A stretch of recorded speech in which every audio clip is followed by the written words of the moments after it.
Welcome to today's Explainer. Today, we're uncovering the profound power of kindness and teamwork by diving straight into the delightful adventure of Julia and the Tagalongs. Now, at first glance, this might just seem like a simple hike, right? But beneath the surface, it actually reveals this fascinating framework for how the things we think are our biggest weaknesses can literally become our greatest strengths when we work together. So let's dive into a question that sits at the absolute heart of our story today. Is it better to travel fast and alone or far together? It's a dilemma we've all faced at some point. Do we just put our heads down, rely totally on our own prep, and power through our goals in perfectly peaceful isolation? Or do we open ourselves up to the completely messy, beautiful unpredictability of other people? Which brings us to Section 1, the perfect solo hike, fast and alone. We kick things off with Julia, who absolutely loves her independence. She sets out on what she totally believes is the perfect solo hike. She's fully prepared, the air is fresh, and she is traveling entirely by herself, exactly the way she likes it. Just look at how fast she's moving. By 8 a.m., she's buzzing through the wildflowers of Muffin Meadow. At 9, she spelunks bravely through Black Coffee Cave, and by 10, she's bounding across Bacon Bridge. Cresting Hash Brown Hill at 11, and boom, 12 p.m., she hits Pancake Peak. She has achieved her goal flawlessly in record time. But, well, as we all know, perfectly peaceful isolation rarely lasts. Let's move to Section 2, the unexpected stranded Tagalongs, a group in need. Because true adventures rarely go exactly as planned, right? At the summit, Julia's peaceful silence is abruptly shattered by a band of bickering, stranded creatures. It's fascinating how clearly their specific weaknesses are laid out here, all caused by this chaotic chain reaction.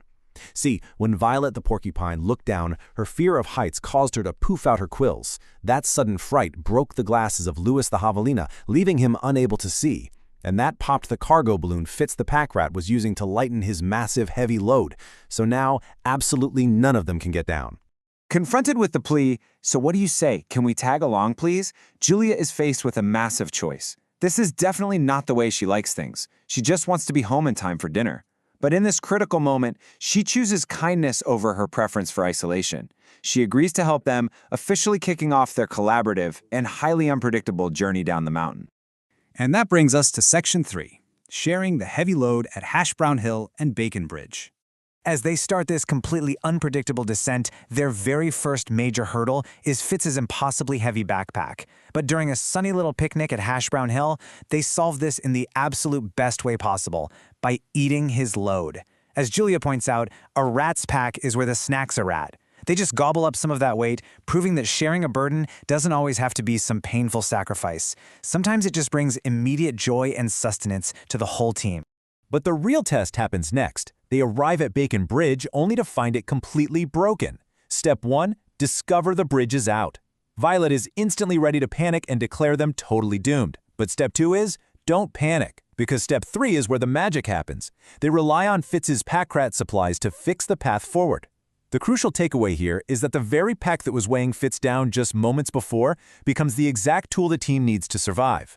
That heavy burden was literally their salvation in disguise. Moving on to Section 4, navigating the dark cave, Black Coffee Cave. The stakes are immediately raised as this cave gets darker by the minute. Suddenly, lights out. The highly capable leader Julia loses her headlamp, and Fitz realizes his flashlight is gone too. This completely levels the playing field. It's such a great reminder that no matter how prepared, capable, or fiercely independent we think we are, unexpected darkness can strike literally any of us. Julia is just as stranded in this moment as the trio was at the top of the peak. But then, in a brilliant twist of teamwork, Louis the javelina steps forward. Sure, he lost his sight at the summit, but he proudly announces, "I can't see, but I have an exquisite nose." He tracks the scent of the wildflowers blooming back in Muffin Meadow, successfully guiding the entire team out of the darkness and into safety right when their eyesight completely fails them. Which leads us to Section 5, the righteous defense, the Muffin Meadow trap. Emerging into the light, the team finally takes a breath, thinking they are completely safe, but Muffin Meadow hides a terrifying secret. Just when Julia thinks she might have to save the day all over again, the beautiful wildflowers reveal themselves to be a massive trap set by carnivorous plants. They are literally threatening to turn the entire team into plant food right at the finish line. And guess who steps up? It's Violet, the easily frightened porcupine whose panicked poofing started that whole chain reaction of disaster on the peak. She yells, "Righteous defense!" and uses those very same sharp quills to physically block the snapping plants, bravely protecting all her new friends. I just love how beautifully these points connect. Every single perceived weakness became the exact strength the team needed to survive a totally unique obstacle. Think about it. Fitz's impossibly heavy burden contained the exact tools for the bridge. Lewis's lack of sight made room for his exquisite nose to lead them through a pitch-black cave. Violet's prickly fear became their ultimate physical defense against a predator. And honestly, most importantly, Julia's initial selfless act of kindness resulted in her very own rescue. If she hadn't let them tag along, she would have been stuck in the dark cave forever, or way worse, eaten in the meadow. And our final stop, Section 6, Better Together at Dinner. The ultimate feast. Having survived the treacherous wilderness entirely through their combined strengths, the team finally makes it back to Julia's house for an incredibly well-deserved dinner of spaghetti, pizza, French fries, and cherry pies. And what an incredible contrast we have here. At the start of the day, we see Julia traveling entirely by herself, just the way she likes it, but by the end, we see this amazing transformation. She's feasting with all her new friends, just the way she likes it. It perfectly demonstrates our core takeaway for today. While solo achievements can absolutely be peaceful and efficient, shared victories bring a much richer, safer, and infinitely more fulfilling kind of joy.